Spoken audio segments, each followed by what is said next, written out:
an incident from the Prophet ﷺ's life in which he said on one occasion when he saw an individual lying on the ground by the name of Ya'ish ibn Tikhafah. He saw him lying on the ground on his stomach.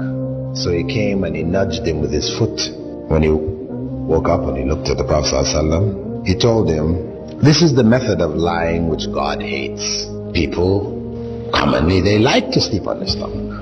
And I know this is one of the etiquettes of sleeping in Islam. And I remember on one occasion when I was in Panama, teaching a course there in etiquettes, Islamic etiquettes, and I spoke on this. Afterwards, people asked me, why? Why is it disliked to sleep on your stomach? And I really didn't have an answer.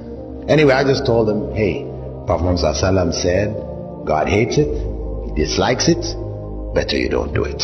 From there, I was flying to Guyana to do a course in Guyana also. Whilst I was on the airplane, I was reading the Time magazine. And this Time magazine issue was dedicated to the latest developments in spinal surgery. They were showing the latest medical hardware and how it dealt with the problems of slipped discs and crushed discs and the different operations they were doing, and they showed pictures of people's back cut open and and at the end of it all, they had a list of doctors' recommendation to avoid spinal problems. Number one on the list was, don't sleep on your stomach.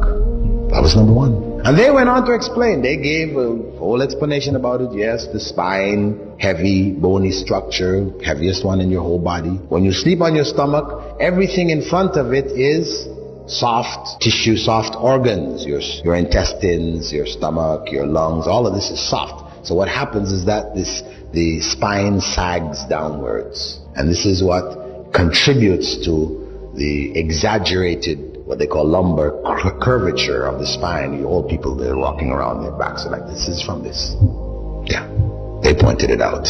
Furthermore, I said, mashallah, that was something. Then that was like 1981 when I came across that. And alhamdulillah, from then on I used to mention it in lectures and so on. So people can see, this is benefit there, something that you can't imagine. 1,400 years ago, Muslims, when the Prophet ﷺ said, don't do it because it's hated by Allah, they stopped doing it. Though they used to like to sleep on the stomach just as we do. And over these 1,400 years, they benefited.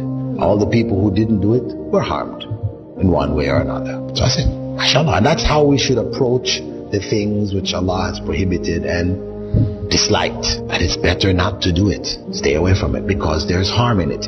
Even if we can't see where the harm is.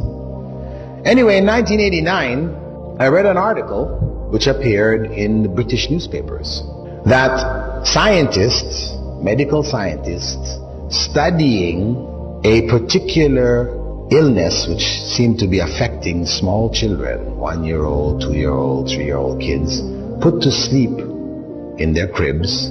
They die in their sleep. They call it crib death or sudden death syndrome, SDS. Different names they're given to it. But they didn't know why, what was causing. So medical researchers did some statistical studies. They sent out researchers to people whose children had died, and they gathered up information about what the circumstances of the home was, what type of beds they put them in, what was the temperature of the rooms, all kinds of information. Anything they could think of that was related to the circumstance in which the child went to sleep that might possibly have a common factor, which would then be the danger factor. When they fed this stuff into computers, correlated the results, up popped what? Children being put to sleep on their stomachs. So they made a major announcement across England, front page news. Doctors warn parents, do not put your children to sleep on their stomachs. Anyway, the point is that 7 years later, in 1996, the researchers, after making this a standard part of, you could say, the information given to people who just had children, this kind of stuff, hospital information, advising parents don't put your children to sleep on the stomach.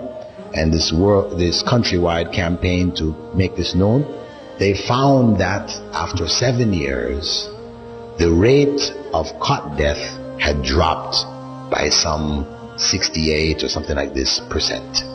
It had dropped drastically.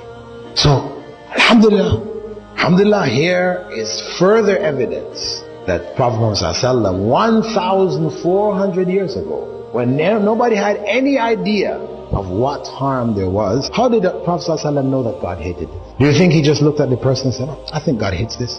Let me tell him God hates this. No. Obviously, Angel Gabriel came and told him, when he saw the man lying there, he told him that Allah hates lying on the stomach. So he passed on that revelation that came to him.